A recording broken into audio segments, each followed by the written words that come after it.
Today marks another edition of Mid-Range Monday, where we highlight the best shots from the in-between game out of Week 10 of the NBA regular season. We tip off in Washington, where rookie scorer Tre Johnson gave Julian Champagnie a series of pivots before finding an open window for the fade.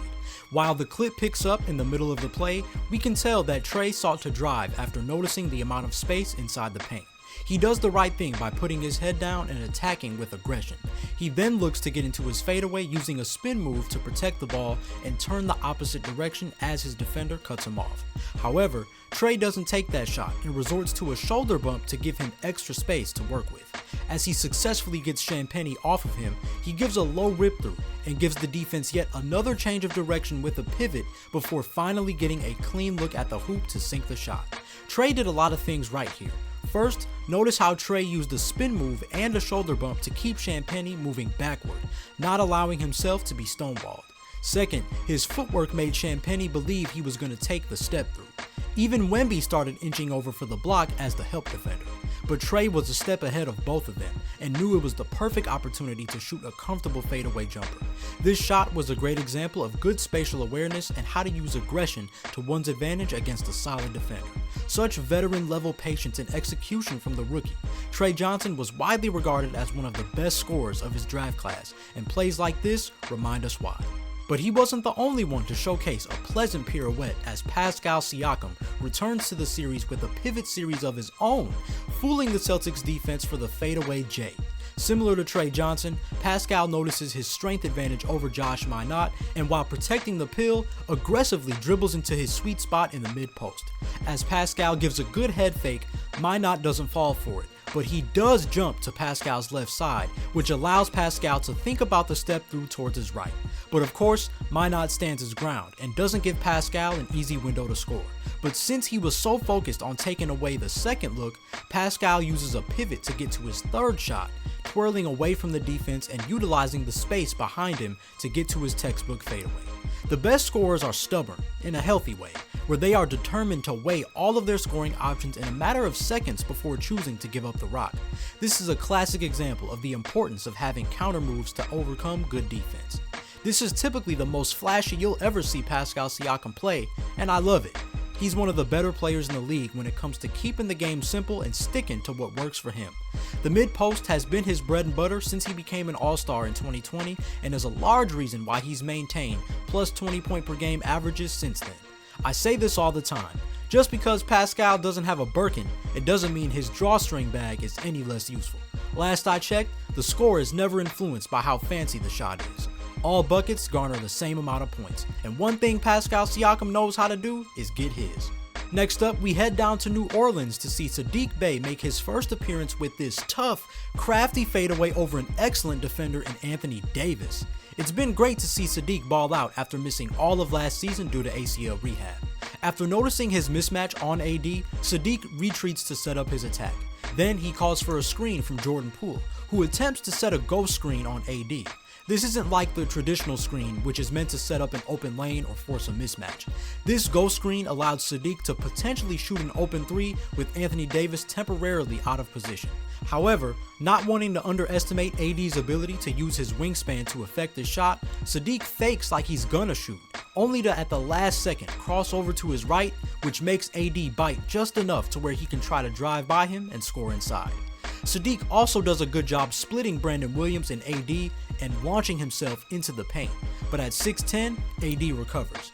Knowing he's got a step on AD now, Saddiq doesn't panic, and instead of trying to go up strong for a layup, he pivots the opposite direction, forcing AD to lose his strong positioning, and despite a solid contest, watch as Saddiq switches his signature fadeaway right over him.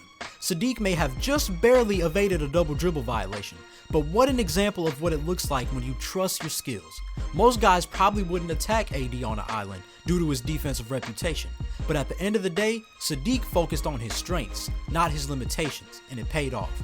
While in a supporting role with the Pelicans, he's still reminding folks that he can put the ball in the basket with shots like these. I don't know about you, but I have a feeling this ain't the last we'll see of Saddiq Bey on Mid-Range Monday. Last week, pump fakes ran rampant in the lineup, and this week it's pivots. Here's Moses Moody showcasing both during this smooth heads-up play versus the Magic, faking out not one, but two defenders en route to the bucket. Upon receiving the pass from Jimmy Butler, Moses immediately sees a catch-and-go opportunity to attack the lane. As he drives, he initiates contact on the bigger defender in Noah Penda, preparing to finish strong at the hoop. However, with Penda attached and Jonathan Isaac coming to help protect the rim, Moses wisely throws up a shot fake, which successfully encourages both defenders to leave their feet and as a result, give Moses the opportunity to pivot the opposite direction and cash in the fade over Jonathan Isaac's last-ditch effort to contest. We went over it the past 2 weeks now. Bigger defenders tend to be trigger happy to get blocks versus smaller matchups. Moses recognized that Penda would be anxious to get back into the play, and well-respected defender Jonathan Isaac would be eager to recover and help his team get a stop. This serves as yet another case of KYP, knowing your personnel, and exercising great situational awareness. Moses Moody has quietly improved his game more than ever this season, and this shot shows just how much he's gotten more and more comfortable with the ball in his hands on a Warriors team that benefits from their role players not being afraid to make big plays offensively. You probably didn't see it coming, but that's exactly why I love this series. Welcome to the mid-range masterclass, Moses Moody. Back east, we see yet another appearance from CJ McCollum, who catches LaMelo Ball reaching, and you know he had to teach him, taking him to school with his signature sidestep jumper. Another look, we see CJ come off the pin down to eventually receive the handoff and screen from Alex Sarr. As he turns the corner, his lane gradually gets closed up thanks to good defense from the Hornets. With the taller defender and LaMelo Ball on him, CJ immediately gets low and gives LaMelo a quick in and out tween cross combo. It's after this move where LaMelo makes an attempt to use his length to get a steal, but CJ's yo-yo of a handle prevents that from happening. As soon as he reaches, CJ goes right into his sidestep to get some separation from LaMelo, elevate and fade from LaMelo's outstretched hand, and gets the friendly bounce to go. This play was the epitome of great defense, better offense. Let's look at it from the top. Look at how LaMelo Ball does an excellent job staying attached to CJ off ball, even spinning around the off ball screen and remaining determined to go over and fight through the on ball screen. He then stays on his hip, gets in a good stance, and tries to display active hands. And even upon his unsuccessful steal attempt, read CJ's shot like a book and established great positioning on the contest. And even after doing all the right things, CJ still got the tough bucket to go. Separation has been such a vital aspect of CJ's game and all over this play. Whether off-ball screens, on-ball screens, dribble moves, or footwork, he showed how to actively pursue that separation against a bigger defender. One thing about CJ McCollum is that he trusts his work. Even at 34 years old, he's been able to reap the fruit of his consistent efforts to refine his mid-range game. Not only does he continue to get buckets in the league, but he continues to climb up the Mid-Range Monday leaderboard. In Minnesota, Mikal Bridges makes his Mid-Range Monday debut after getting this extremely difficult fade to go over the stifled tower in Rudy Gobert. This has to be one of, if not the furthest fade we'll see all season. One more look, with Mike Conley giving him no room to breathe, Mikal uses a pair of screens from Mitchell Robinson to eventually get some freedom going left. With Rudy Gobert in a drop coverage, Mikal sees that there is really only one straight line of space for him to attack. Given the rim protector that Rudy Gobert has proven to be, Mikal's goal is to get to his signature fadeaway along the baseline. That's exactly what he does, and once he realizes just how much Rudy Gobert is still able to affect his shot, he fades as far as he possibly can before putting just enough touch on the shot to watch it hit nothing but nylon. Man, look at that degree of difficulty. At 6'6" with a 7'1" wingspan and a high set point on his shot, Mikal Bridges is nearly impossible to block in the mid-range. One thing he does really well and very consistently is start his fade at an angle so the defense can't get to it. Look at where he starts his shot. This is a more dramatic example, but everybody who is successful shooting fades understands how to make shots from various pockets. Combined with these traits, he gets such good balance and elevation on his fades. When he reaches the paint, he's automatic, and not even a 4-time Defensive Player of the Year could prevent him from scoring. We get a lot of Jalen Brunson buckets in this series, but I'm happy to finally see Mikal Bridges make his contribution to the series with a fantastic play. From Minnesota to Texas we go to see OKC face off against the Spurs and none other than Shai Gilgeous-Alexander successfully execute his go-to step back along the baseline. I know what you might be thinking. Shai does this all the time. What made this one any different? I'm glad you asked. After an offensive rebound, the Thunder eventually find the MVP on the left wing. While Chet is thinking pick and roll, Shai is eyeing the abundance of room he has to his left, an area of the floor he specializes in. Upon the catch, he successfully rips through Harrison Barnes and bursts into the open space he coveted. As highlighted in week 7, especially for a bigger guard, Shai is so good at getting lower than his defender and attacking their hip. One of the reasons he's arguably the best driver in the entire league is because he's not afraid to establish a low base. He may be 6'6", but he has the mobility of a guard that is much smaller. That mobility is shown as he drives past Barnes and attempts to shield him off, only to step back further towards the corner as he gets Barnes out of position and sees Kornet prepared to protect the basket. The step back away from Barnes gives him enough space to hit a shot he's made countless of times in his career. But looking at it deeper, look at the tremendous balance from Shai here. To be moving at that speed and take such a strong stride before the shot, that shot becomes a lot tougher than it looks. That stunt perfectly set up his shot. Shai really has a knack to use his feet to sell where he's going on the floor, and that's why he's so successful with step backs and snatchbacks. He and Kyrie Irving are two of the best players I've ever seen when it comes to balance. As shifty guards who take pride in operating from a low base and shot creators who take a lot of off-balance shots, they find themselves in situations where the average player might stumble, but they've mastered the balance aspect of the game so much that they can maintain their footing and balance as they move from low to high ground. Don't fall for the propaganda. Is Shai perfect? Nah. But the brother has game and displays his craft on a nightly basis with buckets like these. Let's go to Phoenix now to see two Suns who excelled in the mid-range last week, Devin Booker and new face Jamaree Bouyea. Starting with DBook, you already know he's going to make it as simple as possible. He protects the pill and uses a quick ball fake to overcome the cluster of Lakers jerseys. Jake LaRavia is doing all he can to prevent Book from receiving the handoff, but at the end of the day, Book wanted it more and earned possession of the orange. Additionally, Jake LaRavia's aggressive defense comes back to bite him as he finds himself behind Devin Booker. Defense 101. Always stay in between the ball handler and the hoop. At the professional level though, it's easier said than done sometimes. Book immediately gets low and uses his backside to keep LaRavia from recovering as he dribbles towards the paint, maintaining that low crab dribble if you will. With DeAndre Ayton having to stay with Mark Williams, the lane opens up for Devin to get a clear look at the hoop, but aware of his space, Book isn't naive. Instead of taking that first shot, he successfully executes a ball fake, which LaRavia falls for as he is eager to block the shot from behind.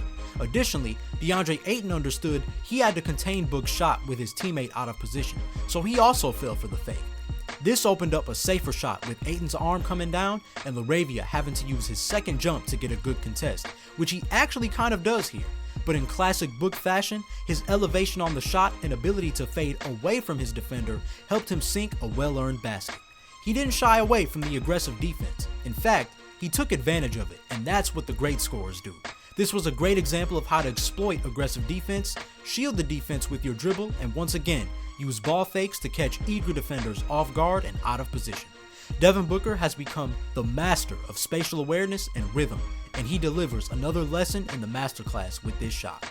As for Jamaree Bouyea, he had to do more off the dribble to get to his shot, but also maintain great spatial awareness to get the dotted line fade to go. Looking at it in detail, he attacks his defender's hip and uses the hammer to try to drive past him and ideally get a shot at the basket where there is no intimidating presence inside. However, his defender cuts him off and Jamaree instinctively goes to a behind the back move to create separation. Here is where Jamaree could have shot the ball. It looks like enough space, right? But given he's against a taller defender, he decides to see if he can get a better look, so he hesitates with an in and out dribble before exploding into the paint, doing a good job attacking the space between he and his defender. As he makes contact, his defender swipes down in the effort to get a steal, and it is in this moment where Jamaree realizes it's the perfect time to shoot because, as Mark Jackson would say, hand down, man down. While his defender does a solid job getting a hand back up, Jamaree does a better job fading away from him and swishing home the smooth bucket. While Jamaree may have overthought his initial shot, something we went over in week 7 when discussing separation dribbles, he did do a good job of not settling and attacking space until he felt comfortable shooting the ball. He didn't play with his food, remained in attack mode, but weighed his options with an active dribble, and his stubbornness worked in his favor here. Jamaree Bouyea has had quick stints with a few teams the last few seasons, but has finally seemed to find a situation with the Suns where he can be impactful off the bench.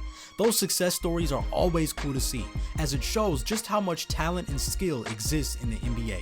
If you've been tapped in, it isn't all that surprising to see Jamaree Bouyea show up on Mid-Range Monday, and hopefully it's not the last time we see some mid-range work from him. From the Christmas Day action, we move to OKC, where once again they matched up with the San Antonio Spurs, and this time Stephon Castle makes an appearance with this back and forth move on Isaiah Hartenstein. As he drives the lane, he's able to get the mismatch on Hartenstein as J-Dub chooses to stay with Luke Kornet. As he runs into a dead end towards the baseline, he simply retreats and gives Isaiah a slow in and out cross to make it look like he's gonna drive back towards the middle of the floor. But as he does this, he hesitates and then crosses back over to his right with a strong dribble, using change of direction and rhythm to shake Hartenstein and step back to open up the easy jumper along the baseline. Stephon Castle executed what we've seen the smartest scorers do. Less is more offense. It doesn't take much for a guard to create space against a big man, and while Isaiah Hartenstein did a solid job staying in front of Castle, he wasn't able to keep up with his quicker movements and get a good contest on the shot. Castle's simple yet effective back and forth dribble was enough to find a shot when the Spurs offense got stagnant. Stephon Castle is already one of the best impact players in the league. You blink and he's on pace for a triple-double.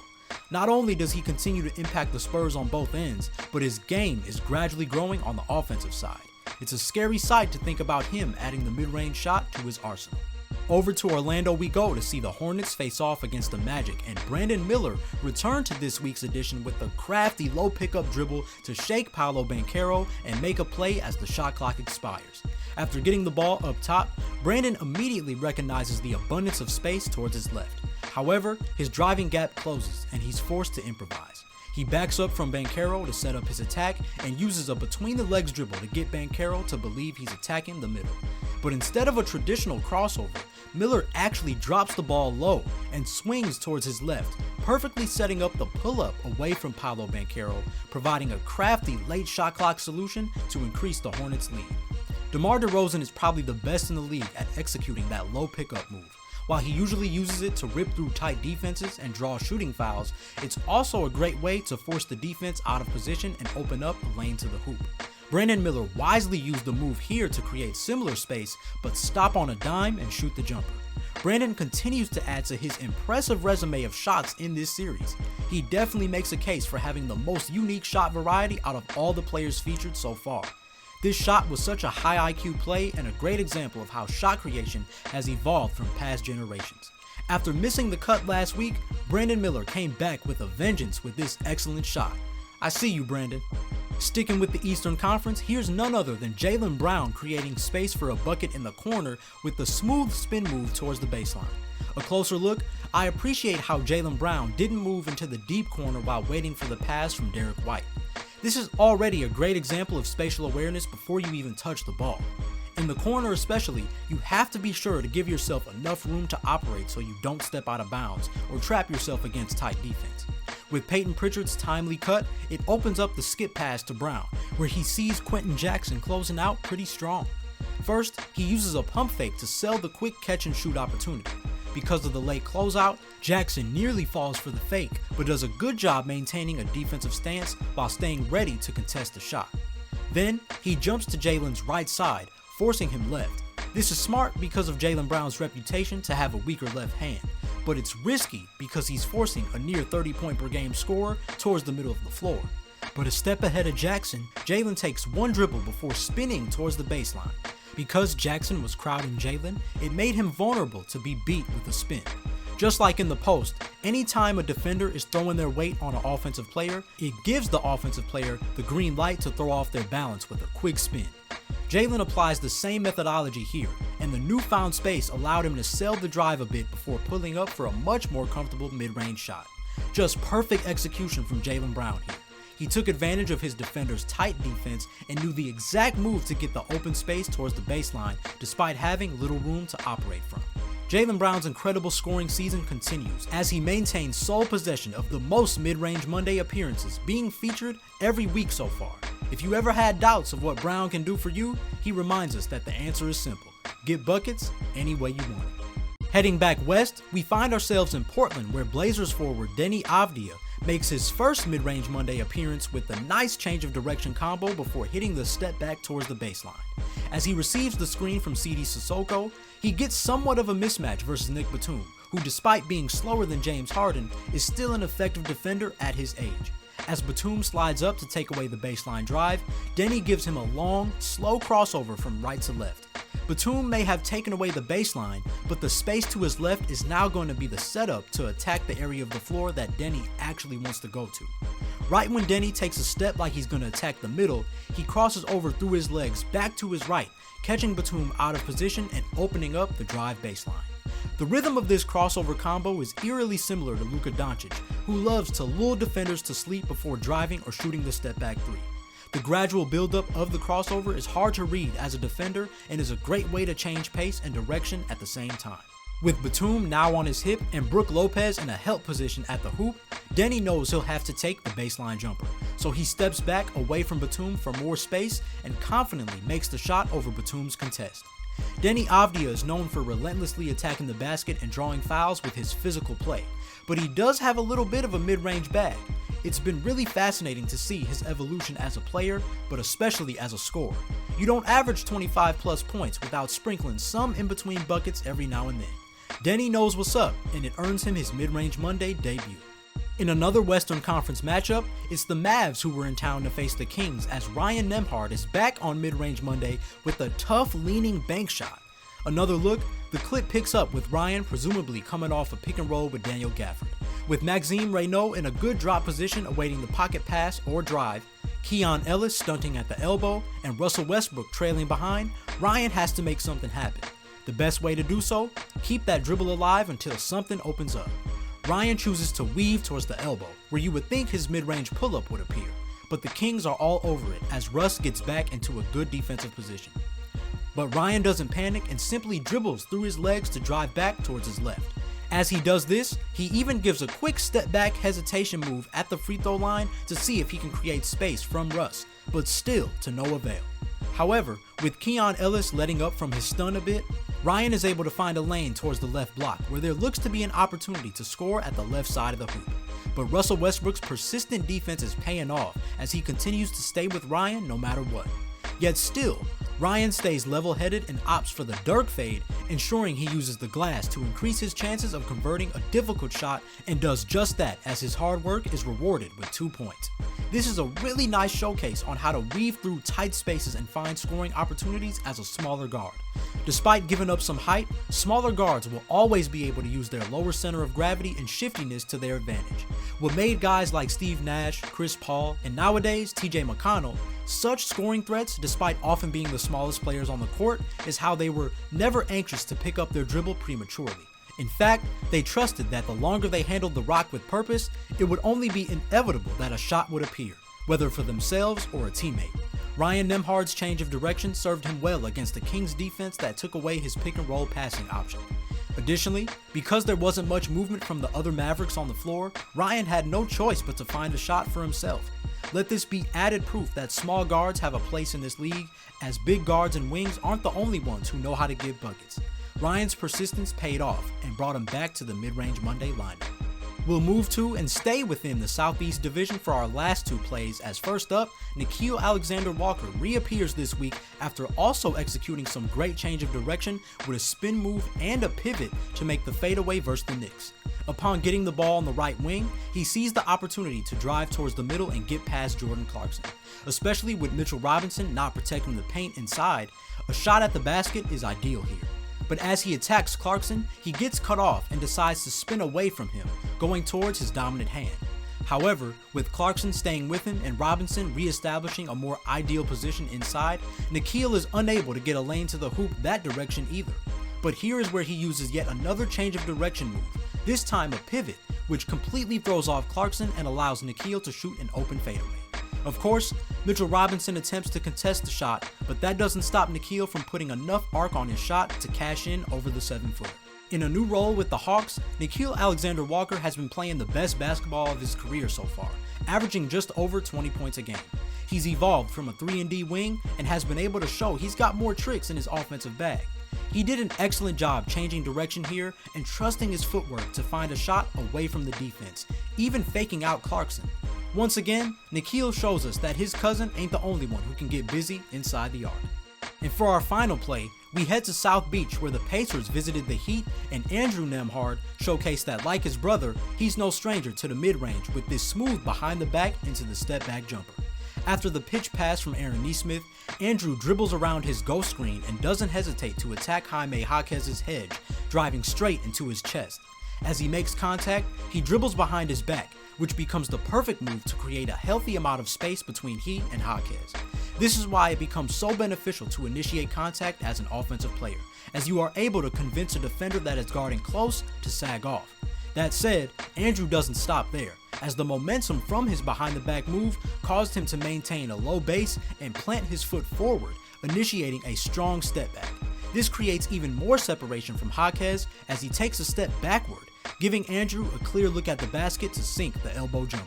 Andrew Nembhard is another player that actively looks to initiate contact offensively and cause defenders to lose their balance.